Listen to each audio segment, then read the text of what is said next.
누가복음 15장에는요 이렇게 15장이 쭉 있는데 15장에는 그 세 가지 비유가 있어요. 기억나요? 잃은 양 비유, 그 다음에 잃은 드라크마 비유, 그 다음에 돌아온 탕자, 그래서 우리는 이제 줄여서 돌탕이라고 그러죠.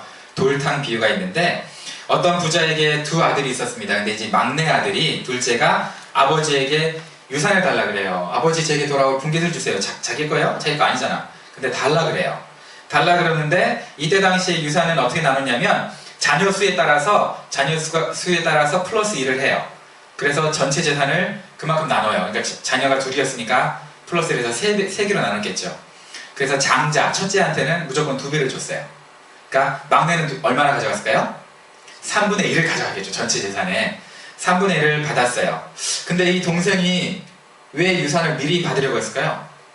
뭐 여러 가지 이유가 있겠죠. 뭐 빨리 쓰고 싶어서 있을 거고, 어차피 장자 형이 이제 다 물려받을 거니까 자기는 차자잖아요. 동생이니까 뭐 그 힘도 없고, 그러니까 어차피 뭐 받을 거 그냥 빨리 받아야 되겠다, 내 마음대로 써야 되겠다, 그런 생각도 있겠지만 아마 당시에는요 형이 아버지가 돌아가신 다음에 동생한테 유산을 안 물려주고 독차지하는 경우도 있었어요. 혼자. 그래서 지금 누가복음 15장이잖아요. 12장 13절에 보면 뭐라고 그러냐면 예수님이 지나가실 때 억울한 동생이 이렇게 물어봐요. 예수님, 율법대로 안 한 우리 형 혼 좀 내주세요. 저 재산을 다 가로채가지고요 조금도 못 받았어요. 그러면서 막 화가 났어. 그래서 예수님한테 막 항의를 했어요. 좀 율법대로 지키라고 해달라고. 그러니까 이 형도 그럴 거라고 생각을 했어요. 아마 제 생각은 그런 것 같아요, 이 동생이. 근데 우리 30절에 보니까 탕자가 동생에 대해서 막 이제 항의하는 부분이 있잖아요. 그거 보니까 그걸 봐서는 분명히 욕심쟁이 형이었던 것 같기는 해. 왜? 돌아온 형이 왔을 때, 동생이 돌아왔을 때 형이 품어주고 안아줘야 정상적인데 화를 내잖아요. 그죠? 그거 봤을 때는 아마도 충분히 그런 가능성이 높은 형인 것 같아요. 어쨌든 이 둘째 아들은요 3분의 1 재산을 가지고 아버지의 눈초리, 잔소리, 그죠? 이런 걸 다 피할 수 있어. 감시, 이거를 피할 수 있는 먼 곳으로 지금 이민을 가요. 아빠 없는 곳으로 이민을 가가지고 먼 나라로 이민 가서 내 마음대로 살자 이렇게 했어요.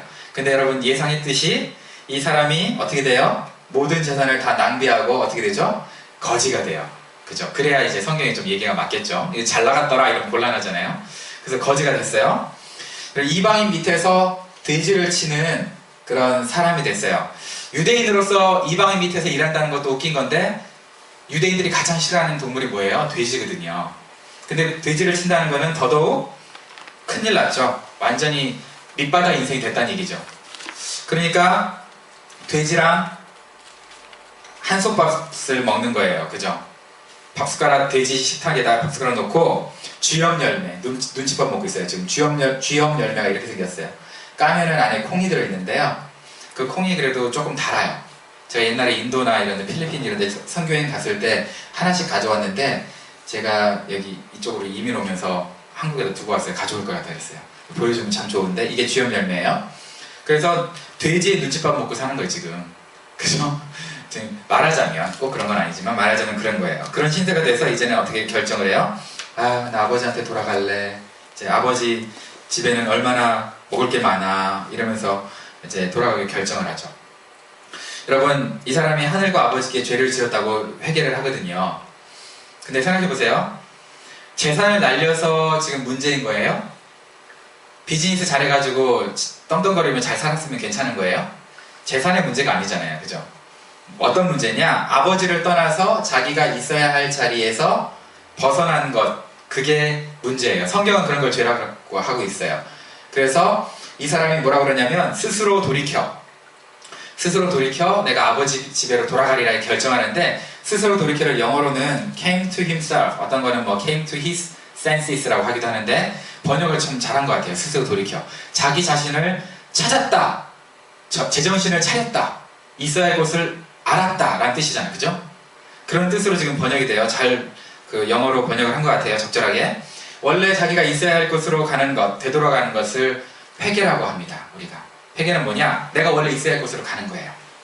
근데 회개하고 돌아오는 아들을 멀리서 알아본 아버지가 어떻게 해요? 환영을 해요. 그죠? 그래서 달려가서 목을 안고 키스를 해요. 저 같으면 기싸대기 먼저 날리고 그럴 줄 알았다 새끼야 이래야 되는데 그게 아니고 먼저 가서 안고 키스를 해요. 야곱과 에서가 그랬고요. 여러분 그 요셉의 12형제들이 그 서로 안고 울고 키스를 하거든요. 그게 무슨 뜻이냐? 나 온전히 너 사랑한다, 용서한다. 그런 용서의 표시예요. 그러니까 아버지가 말은 안 했어도 이거는 온전한 용서의 표시예요. 그때 당시에. 그런 습관이에요.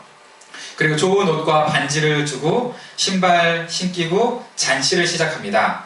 여러분 돌탕한테는 엄청난 해피엔딩 스토리죠. 이게. 그러니까 저는 이런 얘기를 들을 때마다 어렸을 때부터 이런 생각을 들었어요. 한 짓거리에 불구하고 내가 저런 짓거리를 했는데도 불구하고 이런 대우를 받는다면 나도 한 번쯤은 해볼 만하다. 그죠? 이런 좀 한 번쯤 해봤으면 좋겠다 나도 그런 생각이 좀 들어요. 그런데 이런 기분을 누리려고 돌탕이 되라고 이 비유가 있는 건 아니겠죠. 이 이야기가 있는 건 아니겠죠. 잠시 타락해도 괜찮아. 언제든지 하나님은 너를 기다리셔. 사람들이 이런 생각을 하려고 이 이야기를 읽어요. 근데 꼭 그런 차원으로 이게 된 게 아니죠. 그러니까 일종의 만능 면죄부. 내가 어떤 죄를 지어도 하나님 나를 기다리실 거야. 언제나 나를 기다려 주셔. 하면서 밖에 나가서 막 죄를 짓고 돌아올 것처럼 생각하는 사람들이 있어요. 없지 않아요? 진짜 있어요. 우리 하다 보면 그런 사람들이 있는데 그걸 위에서 나온 게 아니죠. 또 어떤 사람은 목자한테 이래요. 나 잡아봐라 이러면서 길 잃은 양이 돼. 나 찾아봐라 이러면서 길 잃은 양이 돼요. 길 잃은 양 되라고 이런 게 있는 게 아니죠. 탕자가 아버지 한 번만 도와주시면 제가 다시 한번 재산을 일으키겠습니다. 이런 마음으로 왔겠어요? 아니죠. 완전히 항복했죠. 그죠? 하나님 앞에 완전히 항복하고 집으로 돌아갑니다. 이 둘째가 돌아올 때는 내가 다음번에는 차라리 아버지의 종이 될지언정 다시는 탕자가 되지 않으리라 이렇게 결단하고 왔겠죠. 각오하고. 그쵸? 안 그렇겠어요? 자, 그런데 재밌는 게 있어요. 이 돌탕 때문에 가장 화난 사람은 누굴까요? 화난 존재. 누가 가장 화났을까? 가장 인생 완전 조진 사람. 인생을 조졌어. 돌탕 때문에. 누굴까요? 형? 아니에요. 인생 조진 사람은 살찐 송아지. 그죠? 다이어트에 실패해가지고 지금 어떻게 된 거야? 잔치상에 올라갔잖아. 그죠? 그래서 살찐 송아지 묻자고 한 얘기고. 자, 그러면 이 형이 지금 화가 났어요. 왜 화났을까요? 처자들이 일을 하고 돌아왔어. 일을 딱 하고 돌아왔는데 평상시 같으면 종들이 어떻게 해요? 발 씻길 물을 갖고 와요. 그죠? 그래서 발을 씻겨주고요. 그 다음에 밥상을 또 차려요. 그래서 내가 이제 몸도 풀고 밥도 먹고 이제 잘 준비를 할 텐데 이거 지금 종들이 누구 때문에 바빠? 둘째 아들 때문에 엄청 바쁜 거예요. 그러니까 자기는 막 아랑곳하지 않고 막 둘째 아들 막 그 섬기느라고 힘들죠. 그렇게 막 왔다 갔다 분주하게 있죠. 그러니까 지금 밖에서 일하고 온 형이 화날까 안 날까? 나는 게 당연한 거 아니겠어요? 나는 밖에서 이렇게 열심히 땀 흘리고 왔는데 지금 돌아온 동생을 저렇게 지금 하고 있어요. 탕자가 얼마나 재산을 3분의 1을 지금 날렸잖아. 그 이 첫째의 마음에는 어떤 마음이 있었냐면 제 생각엔 그래요. 3분의 1 날렸으니까 아버지의 그 재산을 내가 온전히 복구해 드려야 되겠다. 그래서 얼마나 밖에서 열심히 일을 했겠어요. 그죠? 그러니까 지금 이 재산을 가지고 이렇게 잔치를 할 정도로 유지한 걸 보면 누구의 공로가 커요? 이 재산을 이렇게 유지한 거는 불렸을 거 아니야, 엄청. 누구의 공로가 커요? 첫째 공로가 크죠. 근데 이 첫째는 모른 척하고 지금 둘째 때문에 재산이 지금 재산이란데 잔치가 지금 벌어지고 있어요. 그 순간 아유 내가 지금 뭐 하는 짓거리야, 나 뭐 하고 있어, 이런 생각 들었겠어요, 안 들었겠어요? 들죠, 당연히. 안 들 수는 없겠죠, 그죠? 그러니까 첫째가 뭐 그렇게 화가 난 게 사실은 이해는 가죠. 근데 불만이 있을 때 가장 먼저 하는 행동이 뭐예요? 여러분? 집에서 불만이 있을 때는 뭐예요? 나 밥 안 먹어. 그리고 집 나가죠. 교회는 나 교회 안 나가. 다음 주부터 교회 안 나갈 거야. 이러는 거잖아요. 그죠? 지금 그러고 있는 거예요. 지금 밖에서 농성하고 있는 거예요. 근데 또 이 첫째가 이렇게 할 수밖에 없었던 이유가 이해가 가는 게 마음 가운데 야 내가 지금까지 이렇게 재산을 불려놨는데 나중에 아버지 돌아가시면 또 어떻게 해야 돼? 또 3분의 그렇죠. 또 3분의 1. 아 정말 짜증나네. 내가 이렇게 했는데 뒤에 또 3분의 1 줘야 되는 거야? 차라리 밖에서 나가서 좀 미안하지만 밖에 나가 죽었으면 전 재산 내 건데 내가 노력한 만큼 다 내 건데 또 3분의 1 줘야 되네? 이런 생각 했겠죠. 그죠? 그러니까 얼마나 이제 화가 나겠어요? 근데 이 형이 얼마나 재밌는 형이냐면요. 이 형이 동생이 바깥에서 창녀들과 살림을 다 탕진한 거를 알고 있었어요? 몰랐어요? 보니까 알고 있었잖아요. 어떻게 알았을까요? 자, 그러면 소문을 들어서 알았다고 생각해 볼게요. 어디 있는지도 알았을까요? 몰랐을까요? 뭔 짓 하면 사는지 알았을까? 몰랐을까? 알았겠죠. 주염열매 먹을 정도로 다 날린 거 알았을까? 몰랐을까? 알았겠죠. 그러면 정상적인 형이라면, 우애가 깊은 형이라면 어떻게 해야 돼? 종들도 많은데 굳이 자기가 밭에 나가서 일 안 해도 되잖아요. 품꾼들도 있는데, 그죠?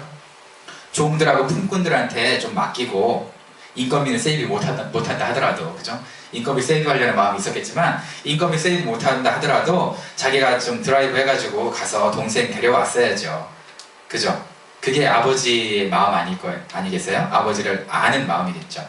근데 이 형이 동생한테 뭐라 그러냐면요, 여기 이 아들이라 그래요. 탕자를 보고요, 내 동생이라고 한 적이 없어요. 이 아들이래요. 근데 이 아들이라는 뭐야? 당신 아들 이거예요. 당신 아들 이거는 두 사람 다 멸시하는 거예요. 누구? 당신인 아버지. 그죠? 그 다음에 아들까지. 쉽게 말해서 이 새끼 이거거든요. 당신 이 새끼 왔는데 잔치 베풀어줬다고 지금 엄청 화가 나 있는 거예요. 그럼 우리가 그 교회 생활하면서 신앙생활하면서 형제 자매, 정말 자기 그리스도 안에서 그리스도의 보혈로 내 형제 자매라고 생각하세요. 그러면 우리가 말할 때 우리 말이 언어가 조금 조심해져요. 자기 가족이라고 생각하지 못하니까 뭐라 그래? 그 청년, 그 학생, 그 형제, 그 자매 이렇게 돼. 그죠? 근데 저 사람이 내 형제요, 내 자매라고 생각하면 내 입술이 조금 조심해지겠죠. 내 형제, 내가 맡고 있는 우리 학생, 내 청년, 내 성도들 이렇게 될 거 아니에요. 그죠? 그게 지금 첫째 아들의 마음과 이렇게 비교가 될 수 있는 거예요. 내가 손가락질 하기 쉽잖아요. 그 순간 나는 누군가요? 그러면 첫째 아들인 거예요. 내가 첫째 아들로서 정말 그 사람을 사랑으로 품지 못하고 있는 거예요. 여러분, 이제 이 아버지는 엄청 상처받았죠. 첫 번째는 누구? 돌탕한테 상처받았죠. 근데 두 번째 이제 누가? 이 아들이, 큰아들이 이제 상처를 주기 시작해요. 얼마 불쌍해, 그죠? 뭐 아들 둘이 있는데 둘 다한테 완전히 당하고 있어요. 자, 아버지한테 내가 당신을 섬겨서 지금까지 이 재산을 이렇게 불렸는데 이게 뭔 짓입니까? 지금 이러고 따지고 있는 거예요, 첫째는. 근데 재밌는 건 뭐냐면요, 이 섬겼다는 표현이 있어요. 내가 아버지를 섬겨 명을 어김이 없거든 라는 그 표현이 있잖아요, 그죠? 기억나죠? 섬겼다라는 게, 섬긴다는 게 여러 가지 있어요. 하나님을 섬길 때도 쓰는 단어가 있고요, 서로 섬길 때도 쓰는 단어가 있어요. 하나님을 섬길 때는 라트리오라는 단어를 써요. 주를 섬긴다 할 때 라트리오. 그 다음에 형제자매를 섬길 때는 여러분이 한 번쯤은 들어봤을 거예요. 디아코니아, 그죠? 교제하다 이런 뜻도 있는데, 그런 단어를 쓰는데 지금 뭘 썼어요? 지금 듀리오 썼어요. 듀로스라고.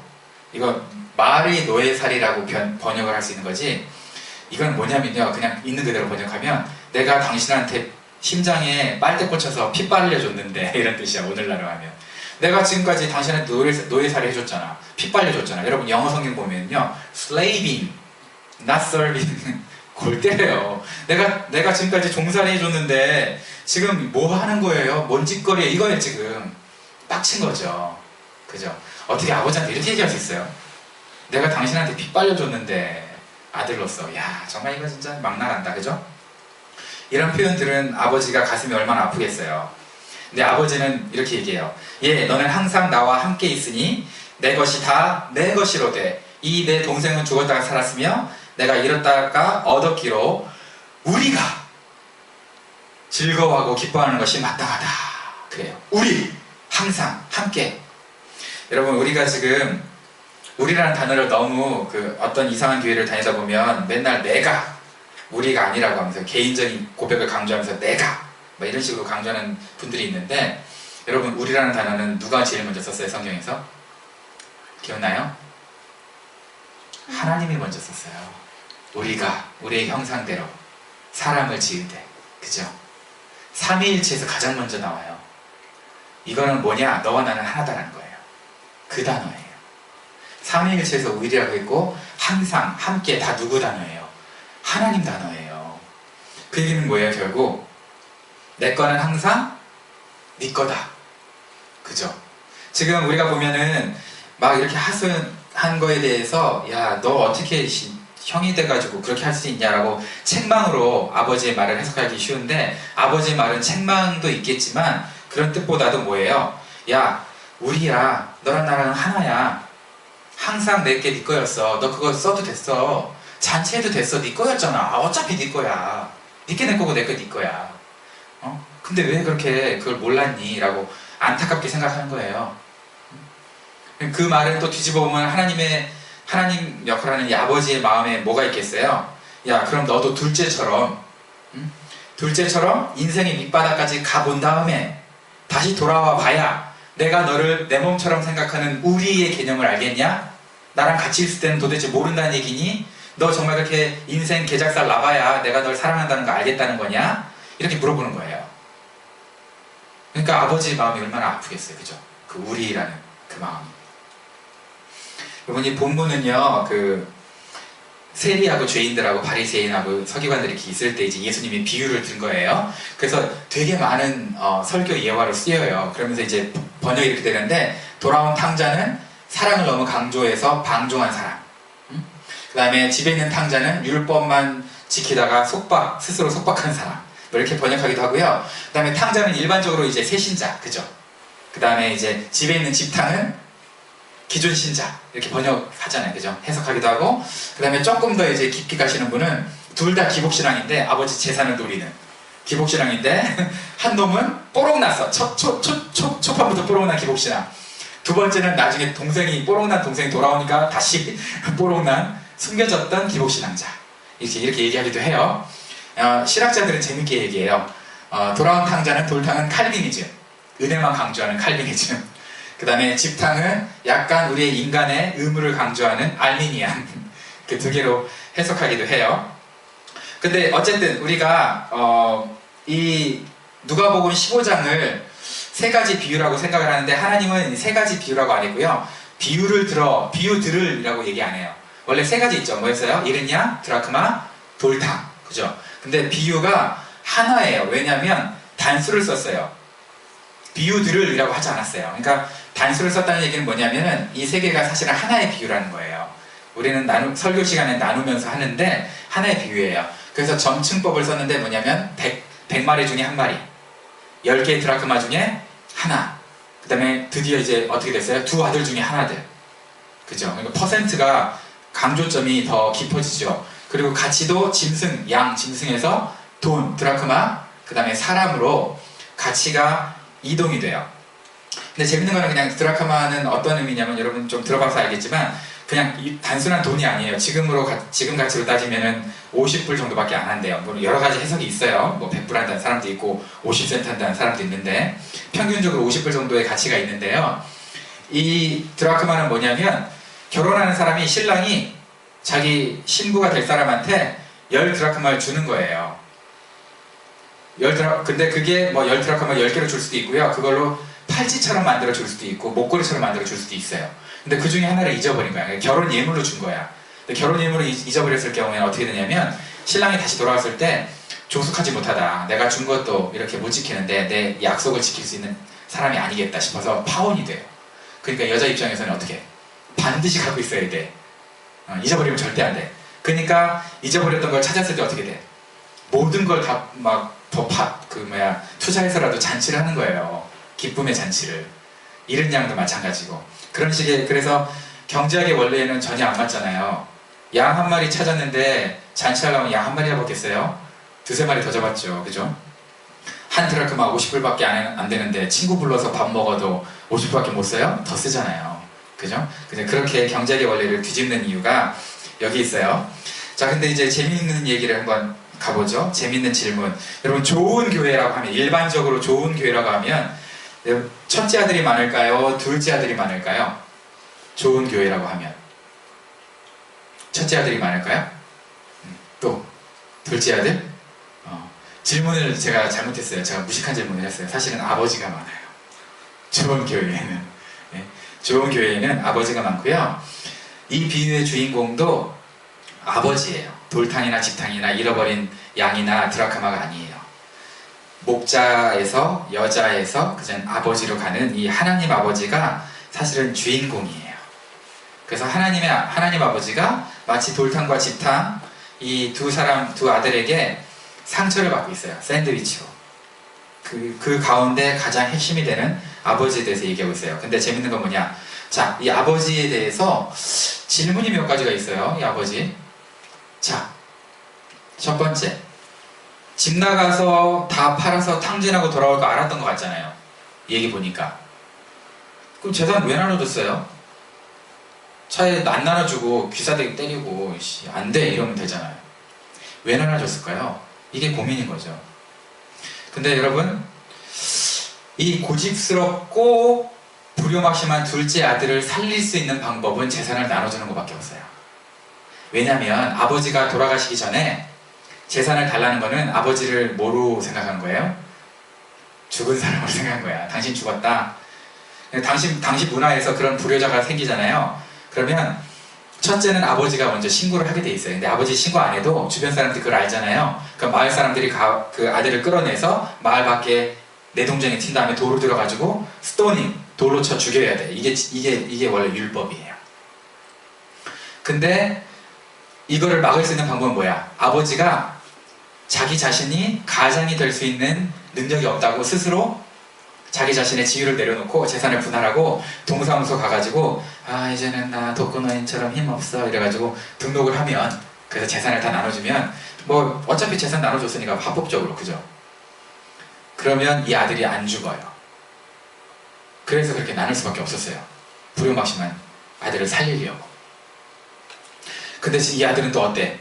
재산을 다 팔아가지고 먼 나라로 이민까지 가버려요. 재산 중에 땅이 있었을까요? 없었을까요? 있었겠죠. 3분의 1인데. 종 있었을까요? 없었을까요? 있었겠죠. 그 모든 걸 다 팔아가지고 다른 나라로 간다는 건 뭐냐면, 그 당시 율법에서는요, 아버지가 돌아가시기 전에 땅은 절대 못 팔아. 땅은 누구만 파느냐? 아버지만 팔 수 있어. 자, 땅을 팔은 다음에도 사실 이사도 못 가. 아버지가 돌아가시기 전에 이사 가면 안 돼. 그래서 데라가 아브라함이랑 같이 나왔잖아요. 그죠? 절대 이사 못 가. 땅도 못 팔 뿐더러. 그 얘기는 결국 뭐야? 아버지를 2번 죽인 거야. 완전 불효막심한 놈이죠. 그죠? 자, 근데 그런 불효막심한 놈이 일단은 돌아왔어요. 돌아올 때 누가 먼저 발견했어요? 아들이 먼저 아버지를 봤어요? 아니죠. 아버지가 아들을 먼저 봤어요. 그 얘기는 뭐예요? 계속 아들이 들어오는 그 마을 입구를 주시해서 봤다는 얘기잖아요. 그러면 그렇게 항상 마음을 그쪽에 뒀을 거면 차라리 찾으러 가시지, 첫째 아들을 보내든가 찾으러 가시지 기다리셨어요. 왜 그랬을까요? 왜 기다리셨을까? 이 대목의 설명 때문에 앞에 두 이른 양과 이른 드라크마 비유가 있다고 신학자들은 동의를 해요. 무슨 얘기냐? 이른 양은 누가 가요? 목자가 찾으러 가죠. 이른 드라크마도 누가 찾아요? 여인이 찾죠. 그것처럼 사실 여기서는 아버지가 가지는 않았지만, 기다리고 있었지만, 기다릴 수밖에 없었던 이유가 사실은 있어요. 근데 기다리면서 성령 하나님을 보냈다. 그 마음 가운데. 그렇게 이제 해석을 하는 거예요, 사실은. 그건 나중에 우리가 시간 되면 또 좀 볼게요. 근데 어쨌든 아버지의 영이 그 작은 아들을 계속 불렀다는 거예요. 그래서 돌아오도록 만들었다. 안 그러면 정말 이 작은 아들이 자살이라도 했을 수도 있잖아요, 사실. 그죠? 근데 어쨌든 그렇게 우리는 해석을 하는데, 자, 재밌는 거는 그러면 회개의 주도권은 성령 하나님이 갖고 계시고, 그래서 불러왔어요, 마을 근처까지. 그 딱 왔는데, 왔을 때 아버지가 할 수 있는 조건이 행동이 여러 가지가 있잖아요. 선택. 첫 번째, 오면 너 그럴 줄 알았어, 꺼져, 이러면 되잖아요. 둘째 아들, 그지? 요시 달라고 그럴 때는 언제고 꺼져, 이럴 수 있어요. 두 번째는, 그래, 네가 종으로 산다고? 그래, 종 살아라, 내 집에서 종이 되라 해가지고 영원히 종으로 살았더라 라고 이 이야기가 끝나면 거시기 하잖아요, 사실. 그죠? 좀 거시기해요. 근데 그런 방법도 있어요. 그 다음에 저 같으면, 야, 너 얼마나 날렸냐? 네 지난 정확하게 3분의 1 날렸잖아. 장부를 적어요. 그 다음에 이제 계약을 해. 이거 다 갚기로. 아니면 형한테 한 푼도 신세 안 지겠다는 뭐 그렇게 할 수 있겠죠. 그런 계약 조건으로 받아들일 수 있죠. 근데 아버지는 그 많은 옵션 중에 어떻게 해요? 그냥 달려나가서 안고 그냥 용서해요. 자, 집에 도달할 때까지 밖에서 봤잖아요. 아, 저 자식 걸어온다? 아이, 네, 그럴 줄 알았다. 이러면서 기다릴 수도 있어요. 집 문 앞까지. 근데 달려나갔어요. 왜 달려나갔을까요? 왜 달려나갔을까? 제가 방금 전에 힌트를 줬어요. 2번이나 아버지를 죽인 사람이랑 마찬가지야. 아들이 돌아올 때는요, 지 생각만 있어. 내가 하나님 보좌 앞에 나아가면 하나님 언제나 나를 품어주실 거야 라고 착각한 거예요, 마치. 그죠? 그 착각하고 있는데, 착각이 하나가 있는데 뭐냐면, 그냥 못 나가면 어떻게 되냐면요, 이 아들이 2번이나 아버지를 죽이는 셈이야. 마을 입구에 들어서면 마을 사람들이 보겠죠. 소문 들었겠죠. 그럼 어떻게 해야 돼? 돌을 들어 죽여야 돼요. 그러니까 돌을 들어 죽이기 전에 아버지가 어떻게 한 거예요? 뛰어나가서 안아버린 거예요. 돌로 묻히도록, 마을 사람들이. 뛰어나가서 안아서 용서를 선언해버리면 마을 사람들이 어떻게 할 거야? 아버지 칠 거야. 그래도 아버지가 안고 있는데, 그죠? 그러니까 그냥 살려둘 수밖에 없는 거예요. 그래서 아버지가 그렇게 달려나가서 자기가 보호를 해버린 거예요. 자, 3번째. 그렇다 쳐. 그러면 잔치는 도대체 왜 했을까요? 도대체 쓸데없이. 그냥 이제 자중시켜야 되잖아. 그죠? 너 좀 이제 그랬으니까 잘못했으니까 좀 침묵하고 있어. 반성해. 이래야 되는데 잔치를 해버려요. 이거 왔다고. 잔치를 왜 했을까요? 잔치의 의도가 32절에 나와요. 32절에 내 동생은 죽었다가 살아났으며 내가 잃었다가 얻었기로. 잔치는 무슨 의미가 있냐면 이 둘째 아들의 죽음과 부활을 의미해요. 이건 말장난한 게 아니고 진짜 그런 거예요. 자, 한번 죄를 지었어. 그 사람이 그 죄 때문에 죽어버리면 다시 살려서 죽일 수 있어요? 못 죽여요? 죽어버렸는데? 그죠? 마찬가지로 아버지는요, 이 둘째 아들 옛사람은 죽여버렸고 새 사람으로 태어났다라고 이걸 선언해버린 거야. 잔치를 통해서. 그러니까 마을 사람들이 이제 이 아들이 돌아다닐 때 돌로 쳐 죽일 수 있어요? 못해요? 수근거리긴 하겠죠. 에이그 저 새끼 이러면서. 그죠? 수근거리긴 해도 돌로 쳐 죽일 수는 없어요, 법적으로. 왜? 옛사람을 죽여버리는 잔치를 해버렸기 때문에. 새 사람으로 살아났기 때문에. 그래서 이 잔치는 우리를 위해서 율법의 요구를 이루시는 예수님의 십자가를 의미하기도 해요. 예수님 우리를 위해서 죽으시고 부활하셔서 다시는 어느 누구도 우리한테 정죄를 못해. 왜? 예수님이 죽고 부활하셔버렸기 때문에. 그래서 그걸 의미하고 있는데, 아버지를 만난 아들이 뭐라고 고백하냐면요, 여기 안 나와있네. 아버지를 만난 아들이 아버지를 만나자마자 고백을 해요. 제가 이거 조금 앞으로 가지만 그래도 한번 볼게요. 이 말씀이 중요하니까. 뭐라고 고백을 하냐면, 아버지를 만난 아들이, 여기 보니까 아들이 이르되 내가 하늘과 아버지께 죄를 지었사오니 지금부터는 아버지의 아들이라 일컬음을 감당하지 못하겠나이다 하나, 이러고 끝났어요. 이 다음에 뭐가 와야 돼요? 원래 기억나요? 아버지 아들이라 일컬음을 받기를 감당하지 못하겠나이다. 그 다음에 나를 품꾼의 하나로 보소서라고 와야 되거든요. 근데 하나 다음에 영어 성경은 또 잘 써놨어요. 아버지가 잽싸게 얘기해요. 막아버린 거야 이거. 하나 다음에 무슨 말 하려고 할 때 품꾼의 하나로 보소서라고 얘기할 때 막아버린 거야. 그 말 하지마. 막아버린 거야. 그리고 너는 내 아들이야. 그리고 사람들 시켜요. 그 말 하기 전에 뭐라 그래요? 자, 옷 가져와, 반지 가져와, 발에 신신 껴, 송아지 잡아, 잔치해. 해버려요. 그죠? 왜 그랬을까? 너는 내 종이 아니야. 너는 내 아들이야. 라고 공식 발표를 해버리는 거예요. 공식적으로. 한국에 어떤 권사님이 계셨는데, 그 권사님이 남편이 죽고 아들이 하나인데 어떻게 해가지고 빌딩 하나를 샀대요. 그 권사님이. 그래서 이제 그거 빌딩에 나오는 월세로 교회도 섬기고 이랬는데, 이 아들이 자꾸 빌딩을 달라 그래. 엄마 빌딩 주세요. 그러더니 빌딩 안 주니까, 빌딩 아줌마, 빌딩 주인 아줌마, 빌딩 주세요. 빌딩 좀 주세요. 저 좀 내가 해본다니까. 빌딩 주세요. 이렇게 했어. 하도 쪼르니까 줬대요. 근데 날렸을까 안 날렸을까? 당연히 날렸겠죠. 날려가지고 엄마한테 와가지고, 엄마 죄송해요. 엄마가 주신 빌딩 날렸어요. 그랬더니 엄마가 너 날릴 줄 알았다. 뭐 됐다, 괜찮다. 이렇게 얘기하니까 아들이 날릴 줄 아셨어요? 근데 왜 그랬어요? 차라리 주질 말지. 날릴 때는 언제고. 주질 말지 막 이러니까 그 엄마가 뭐라 그랬냐면, 야, 내가 빌딩 갖고 있을 때는 네가 나를 빌딩 아줌마로 보더니 이제는 네가 나를 엄마로 부르지 않냐. 이젠 넌 정말 나를 엄마로 보지 않냐. 나는 그것만으로 족하다. 나는 네 엄마 됐으니까 빌딩 따위 필요 없다. 이랬대요. 우리 하나님이 지금 그러는 거예요. 너 지금 나를 왜 섬기니? 나를 왜 사랑하니? 나 정말 하나님만 사랑합니다. 정말 하나님만을 사랑하는 그런 사람, 그런 자녀로 우리가 성장하기를 원하는 거예요. 오늘 이 예배를 통해서 우리를 사랑하신 그 하나님을 좀 더 깊이 깨달았으면 좋겠고요. 우리가 돌탕도 되면 안 되고 식탕도 되면 안 되고 우리는 하나님 아버지 마음을 품고 사는, 그래서 우리 하나님이 어떤 분이신지 세상에게 이렇게 보여주는, 우리의 삶을 통해서 보여주는 그런 저와 여러분이 되었으면 좋겠습니다.